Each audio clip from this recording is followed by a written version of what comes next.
Hola mami, ¿cómo estás? Te pido por favor que me regales 5 minutos de tu tiempo. La verdad os hará libres. La verdad os hará libres es el lema de escuelas de educación superior en todo el mundo.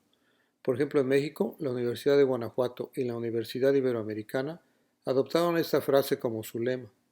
La frase es utilizada para promover el aprendizaje y la investigación continua del mundo que nos rodea. Sin embargo, en muchas ocasiones también se utiliza fuera de contexto para incentivar a las personas a adoptar nuevas formas de pensamiento o técnicas de superación personal, adentrarse en nuevas teologías o caer en la trampa de nuevas prácticas de meditación y esoterismo.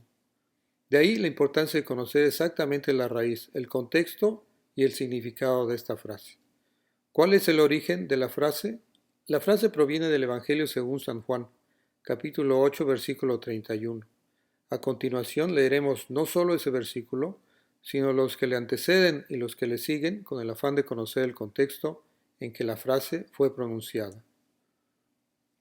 Dijo entonces Jesús a los judíos que habían creído en él: Si vosotros permaneciereis en mi palabra, seréis verdaderamente mis discípulos y conoceréis la verdad, y la verdad os hará libres. Le respondieron: Linaje de Abraham somos, y jamás hemos sido esclavos de nadie. ¿Cómo dices tú, seréis libres? Los destinatarios originales del mensaje son los judíos que habían creído en las enseñanzas de nuestro Señor Jesucristo. Durante su ministerio en este mundo, el objetivo principal de nuestro Señor Jesucristo fue el de evangelizar al pueblo judío. Después de su muerte y resurrección, la evangelización se extendió a través del apóstol San Pablo a todo aquel que crea y tenga fe en que nuestro Señor Jesucristo es el Hijo único de Dios, sin importar su nacionalidad. Es importante hacer notar que existen un par de condiciones que deben de cumplirse previo a poder conocer la verdad, y es que todo aquel que desea conocer la verdad no solo deberá permanecer en la palabra de Dios, sino también ser un verdadero discípulo de nuestro Señor Jesucristo. Es decir, todo aquel que desee conocer la verdad debe primero conocer los mandamientos de Dios y segundo, ponerlos en práctica. Solo aquellos que conocen y siguen los mandamientos de Dios serán considerados verdaderos discípulos de nuestro Señor Jesucristo y podrán entonces conocer la verdad y, consecuentemente, ser libres. Luego entonces, ¿qué es la verdad? Nuestro Señor Jesucristo define más adelante en el mismo Evangelio según San Juan, capítulo 14, versículo 6, qué es lo que debemos entender por la verdad. Jesús le dijo: Yo soy el camino y la verdad y la vida. Nadie viene al Padre sino por mí. Jesús es la verdad. La forma en la que podemos ser realmente libres es a través del conocimiento y la puesta en práctica de las enseñanzas y mandamientos que nuestro Señor Jesucristo nos dejó por su paso en este mundo. La verdad no se encuentra en las ciencias naturales, la historia, la astrología, el esoterismo o cualquier otra forma de religión o teología. Jesús es la verdad y solo Él puede hacernos libres. Ahora bien, ¿a qué libertad se refiere nuestro Señor Jesucristo?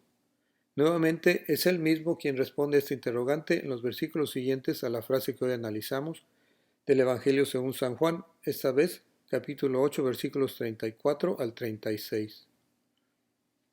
Jesús les respondió: de cierto os digo, que todo aquel que hace pecado, esclavo es del pecado, y el esclavo no queda en la casa para siempre, el Hijo sí queda para siempre.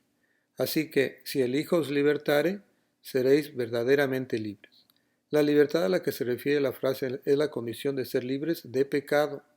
Jesús no nos otorga libre albedrío para hacer lo que nos venga en gana, pues ese es un regalo que Dios Padre le obsequió al ser humano al momento de su creación. Jesús nos permite ser libres de pecado, es decir, nos obsequia el poder vivir sin las cadenas de la esclavitud que acompañan a toda clase de pecado. Conoceréis la verdad, y la verdad os hará libres. Esa es la frase exacta. Conocer la verdad significa conocer a nuestro Señor Jesucristo, y eso lo logramos a través de la lectura cotidiana de la palabra de Dios y la búsqueda constante de cómo ponerla en práctica en todas nuestras actividades. Ser libre significa vivir sin la angustia y el sentimiento de culpa que acompañan a toda clase de pecado. Espero que esta conversación te sea de ayuda. Nos hablamos más tarde. Te quiero mucho.